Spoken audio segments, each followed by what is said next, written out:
우리 주변에 여러 사람들 가운데 의젓한 사람, 의젓한 목사님, 우리가 그 부모님들이 그 자녀들 앞에 의젓해야 되지 않을까요? 근데 사실은 의젓한 사람들을 보기가 어려워요.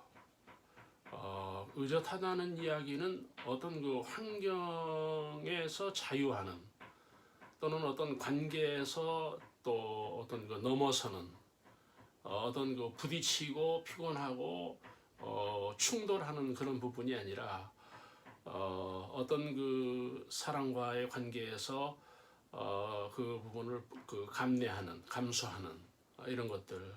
사실은 우리가 좋은 사람들 가운데에 또 나쁜 사람도 있는 거잖아요. 분명한 거는 사실은 이 세상을 보면 좋은 사람이 많은 거거든요. 그렇죠. 근데 우리는 좋은 사람보다는 나쁜 사람 속에서 산다고 생각을 해요. 여러분의 자녀들을 생각해 보면 얼마나 좋습니까? 그렇죠. 자기 교회 목사님, 자기의 부모, 자기의 형제, 뭐 친구, 여러분 얼마나 귀중합니까? 정말 세상이라면 그런 것들이죠. 부모, 형제, 가족, 친구, 이웃. 그러니까 세상이 행복하다면 사람이 행복한 거지. 여러분, 사람 외에 우리 인생을 행복하게 할 수 있는 게 뭐가 있겠습니까?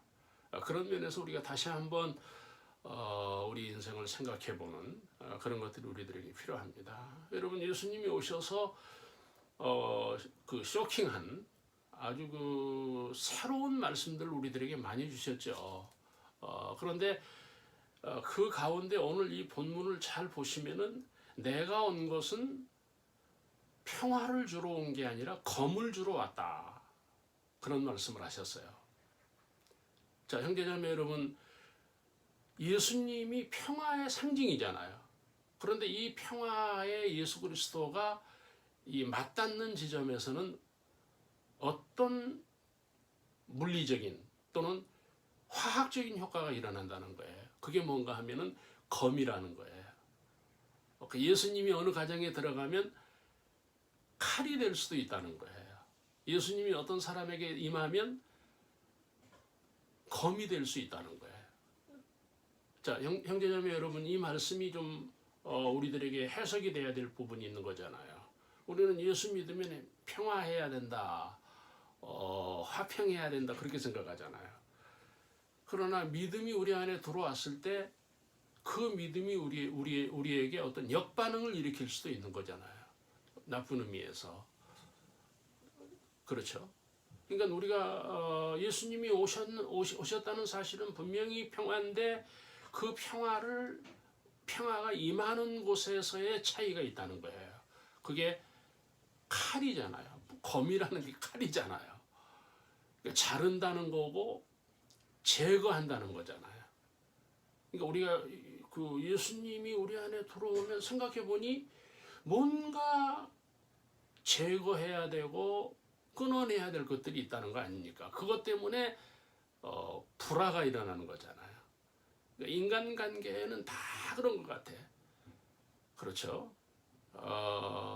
우리가 그 참 중요한 거예요. 예수님이 평화인데 그 평화를 받으면 검이 되는 거예요.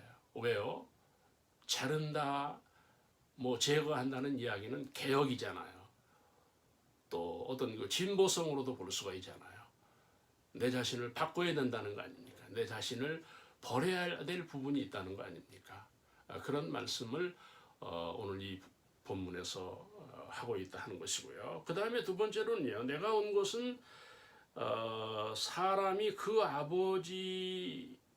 아버지와 며느리와 시어머니와 불화하게 하려 함이라. 굉장히 그 비현실적인 말씀을 하셨어요. 내가 온 것은 검이었다. 내가 온 것은 시아버지, 시어머니, 며느리 간에 불화를 일으킨다. 불화가 일어난다는 거예요. 여러분, 사람과의 관계에서 불화가 일어나는 건 사실이죠. 부모와의 불화할 수 있는 거죠. 우리가 자녀와 가족 간의 불화가 어느 정도 있는 것은 사실이죠.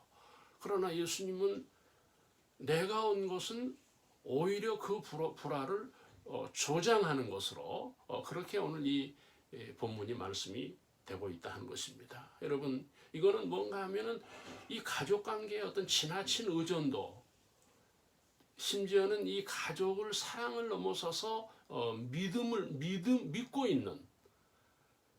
자, 여러분, 객관적으로 보세요. 교회 가서 하나님을 믿는 게 아니라 부모 믿고 있는 사람이 있잖아요. 사람을 믿을 수 있는 거 아닙니까? 그렇죠? 여러분 자녀는 사랑하시는 겁니까? 믿는 겁니까? 그 믿으면 의존하게 되는 거거든요. 기대하게 되는 거고, 그래서 그게 어긋나면 막 원수가 되는 거고 그러잖아요. 그런 부분이에요. 우리가 자식을 의존할 수 없어요. 여러분, 우리가 누구를 의존합니까? 내가 사는 거고 하나님의 은혜로 사는 거지. 여러분, 내 인생을 누가 책임져 줍니까? 그렇죠? 막 원망해요. 그러면 막 자식들에게도 원망하고 뭐 부자들을 향해서 원망하고 정치를 향해서도 원망하고 하나님을 향해서도 원망해요. 그런 거 아니죠. 그렇죠? 그 부분에서 우리가 하나 생각을 해야 된다 하는 것이고, 마지막으로는 여러분, 이 본문에 우리 집안 식구들이 원수라는 거예요. 예? 예수님 말씀이에요. 원수라는 거예요. 그럴 수 있다고 생각해요. 왜 그렇습니까? 우리의 믿음이 자식들에게 방해가 되는 거예요. 자식으로 인해서. 그렇죠. 우리가 믿음으로 살지 못하는 이유들이 우리가 자녀들로 인해서도 그럴 수 있어요. 그거 생각해야 돼요. 여러분, 지금 훌륭한 목사님들이 왜 저렇게 목회를 하느냐? 자식들을 지나치게 생각해서 그래요. 그럴 수 있잖아요. 재벌들이 왜 저러느냐? 뭔가 사람을 생각하는 거예요. 그게 원수인데. 그래서 원수라는 거예요. 우리가 좀 부모나 사람들이나 가족이나 여기에서 우리가 좀 자유할 필요가 있다는 거예요. 그렇죠. 내 인생을 찾을 필요가 있다는 거예요. 식구들이 원수라는 거예요. 그러니까 여러분, 구약 성경을 보면 왕들이 나올 때 그 왕의 배경에 주로 어머니들이 나와요. 여러분, 어머니의 영을 극복하기를 바라요. 어머니의 영이 우리를 결박할 수 있어요. 심지어는 왕인데도 실패한 왕의 이면에는 반드시 어머니의 영이 있는 거예요. 가족들이 있는 거예요. 이거 어려운 거예요. 대통령들 다 가족들에게 묶여 있는 거예요.